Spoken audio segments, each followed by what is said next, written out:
Sa gitna pa rin ng kaguluhan, sa gitnang silangan na nakakaapekto dito sa ating mahal na inang bayan, ang pagsipa ng presyo ng langis ang ating magiging problema. Grabe. Sa susunod na linggo, tinatayang 8 pisong dagdag sa gasolina at 20 pesos naman sa diesel. Grabe talaga, no? Itong kaguluhan nangyayari sa gitnang silangan sa labanan ng Israel, Amerika laban sa Iran ay tumitindi nga talaga ito na nakakaapekto sa presyo ng langis sa world market. So ang sinabi ng mga ilang political analysts at mga concerned netizen, bigyan ng special power si PBBM na manggagaling sa mababang kapulungan at sa Senado para tanggalin muna ang excise tax o suspindin ito. Talagang lalala na ang presyo ng krudo, gasolina sa susunod na linggo, kasama rito ang domino effect sa pagtaas ng presyo ng bilihin at iba pang serbisyong publiko. Grabe, ano? Talagang kailangan nang ibaba. Talaga tanggalin na excise tax.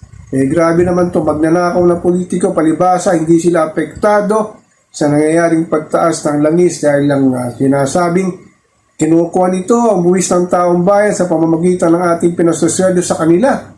Sinesweldo nga natin, nagnanakaw pa itong mga mandarambong na politiko na karamihan ng mga tao sa Kongreso, kasama na ilang senador talaga, walang patumanggang ninakaw ang kaban ng bayan sa pamamagitan ng flood control at ilang mga ghost project.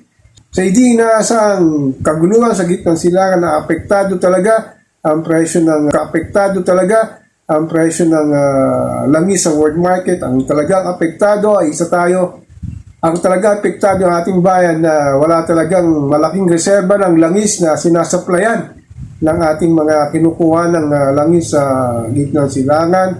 Ang nangyari, nakangangatayin ngayon sa pagtaas ng presyo ng langis sa world market. Apektado talaga ang ating mahal na inang bayan, pero yung mga talagang magnanakaw na politiko ay ayahay lang at walang ginagawa para talaga maging proactive at ibigay nga kay PBBM ang sinasabi ng taong bayan na kansalain muna o suspendin muna excise tax. Grabe, sa susunod pang mga ilang linggo, sinasabi ng mga analyst na talagang pagsipa ng presyo ng langis sa world market talaga abutin daw ng more than 100 barrel o $100 per barrel.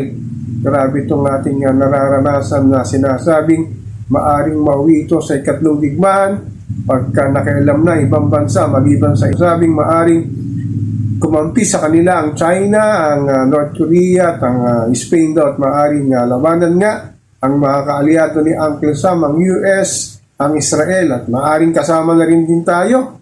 So talagang kailangan tayong maging talagang proactive sa mga nangyayari para sa ating mahal na inang bayan, lalo na itong mga politiko na walang pakialam sa mga nararanasan ng ating mga mahal na mamamayang Pilipino. So ako po si Papa Ken, patuloy po ako magmimirror, magmamatyak dito pang araw-araw nating buhay at kaganapan dito sa ating mahal na inang bayan.